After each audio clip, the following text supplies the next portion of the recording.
Deccan voice, सुनो सच की आवाज। कभी सोचा है कि हम दिन में ठीक 3 बार ही क्यों खाना खाते हैं?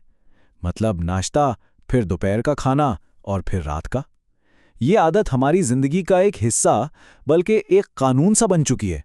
लेकिन क्या ये हमेशा से ऐसी ही थी? आइए आज इस मामूल के पीछे की हकीकत को खोल कर देखते हैं। तो सबसे पहला और बुनियादी सवाल तो यही उठता है, क्या वाकई दिन में 3 दफा खाना हमारे जिस्म की जरूरत है, या ये सिर्फ एक रिवाज है, एक ऐसी आदत जो हमने बस वक्त के साथ अपना ली है? एक वक्त था जब बुजुर्गों की सबसे बड़ी दुआ होती थी कि बस इज्जत से 2 वक्त की रोटी मिल जाए। जरा सोचिए उनकी सोच और हमारा आज का दौर, जहां 3 खानों के बाद भी स्नैक्स और लेट नाइट मंचिंग आम है। जमीन आसमान का फर्क है, नहीं? तो आखिर हम वहां से यहां तक पहुंचे कैसे? ये तब्दीली आई कहां से? चलिए जरा वक्त में पीछे चलते हैं और इस कहानी की जड़ तक पहुंचते हैं। देखते हैं कि हमारे खाने के औकात का ये निज़ाम आखिर बना कैसे। ये सफ़र साफ साफ बताता है कि हम फितरत से दूर होकर घड़ी की टिक टिक के गुलाम कैसे बन गए। ये सफ़र शुरू होता है कदीम इंसान से, जो शिकार करता था और तब खाता था जब कुछ मिलता था, कोई टाइम टेबल नहीं था। फिर ज़राअत का दौर आया और 2 वक्त का खाना मामूल बन गया। लेकिन फिर यूरोप के अमीर तबके ने अपनी शान दिखाने के लिए शाम की चाय की एक रिवायत डाल दी। असल इनकलाब आया सनती दौर में, जिसने लंच को जन्म दिया, और बस उसके बाद कॉर्पोरेट कल्चर ने इस सिलसिले को आगे बढ़ाते हुए भारी रातों के खानों और हर वक्त स्नैकिंग को आम कर दिया।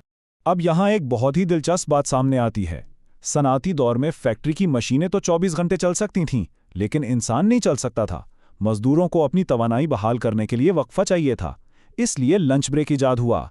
मकसद मजदूर की सेहत नहीं, बल्कि फैक्ट्री की पैदावार को बरकरार रखना था।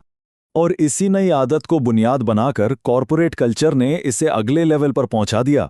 उन्होंने मार्केटिंग के जरिए हमें यह सिखाया कि रात का खाना तो ग्रैंड होना चाहिए, डेजर्ट्स और ड्रिंक्स के साथ, और अगर बीच में थोड़ी सी भी भूख लगे तो स्नैक्स तो हैं ही। इस तरह हम हर वक्त खाने के कल्चर में ढल गए। और इस नए निज़ाम का नतीजा एक सादा सा उसूल है, गार्बेज इन गार्बेज आउट। जब जिस्म में मुसलसल गैर मियारी और गैर ज़रूरी ग़िज़ा जाती रहेगी, तो बदले में बेहतरीन सेहत की तवक्को कैसे की जा सकती है ना? फिर हम परेशान होते हैं कि लाइफस्टाइल की बीमारियां इतनी आम क्यों हो गई हैं। लेकिन क्या इस मशीन ड्रिवन ज़िंदगी का कोई मुतबादिल है? क्या कोई और रास्ता है? बिल्कुल है।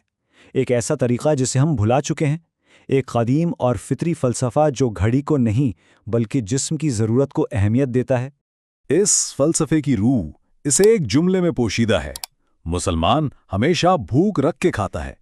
इसका गहरा मतलब यह है कि खाना उस वक्त खाया जाए जब जिस्म वाकई उसे तलब करे और पेट मुकम्मल भरने से पहले हाथ खींच लिया जाए।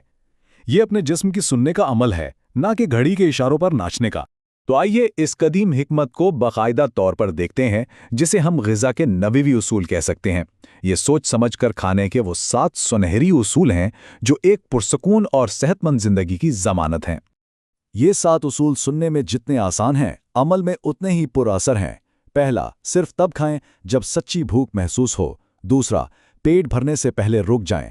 तीसरा, सादा और कुदरती ग़िज़ा का इंतखाब करें। चौथा, आहिस्ता और गौर से चबाकर खाएं। पांचवां, पानी घूंट घूंट कर पिएं। छठा, बाकायदगी से फाका करें यानी रोज़ा रखें। और सातवां और शायद सबसे अहम, हर चीज़ में इसराफ और ज़्यादती से बचें। तो अब फैसला हमारे अपने हाथ में है। हमारे सामने 2 बिल्कुल मुख्तलिफ रास्ते हैं कि हम अपने जिस्म की परवरिश आखिर करना कैसे चाहते हैं। देखिए, एक तरफ है कॉर्पोरेट सिस्टम जो घड़ी के तहत मुसलसल खाने और गैर मेयारी ग़िज़ा पर मबनी है। दूसरी तरफ है फितरत से करीब नबवी निज़ाम जो जिस्म की आगाही, सच्ची भूख और सोच समझकर खाने की तालीम देता है। इंतखाब बिल्कुल वाज़ेह है। इस पूरी गुफ्तगू का खुलासा इस एक सवाल में है, जो कुछ भी हम खा रहे हैं वो हमारे जिस्म में जा क्या रहा है? क्या ये वो ईंधन है जो इसे ताकत और तवानाई दे, या सिर्फ वो कचरा जो इसे धीरे धीरे बीमार कर दे? इस पर गौर ज़रूर कीजिएगा। अगर आपको वीडियो अच्छा लगा तो वीडियो को लाइक एंड सब्सक्राइब करें, और नेक्स्ट आप कौन सा वीडियो देखना चाहते हैं कमेंट करके बताएं। पर हाँ, डेक्कन वॉइस न्यूज़ के चैनल को सब्सक्राइब करना ना भूलें और लेटेस्ट अपडेट से अपडेट रहें।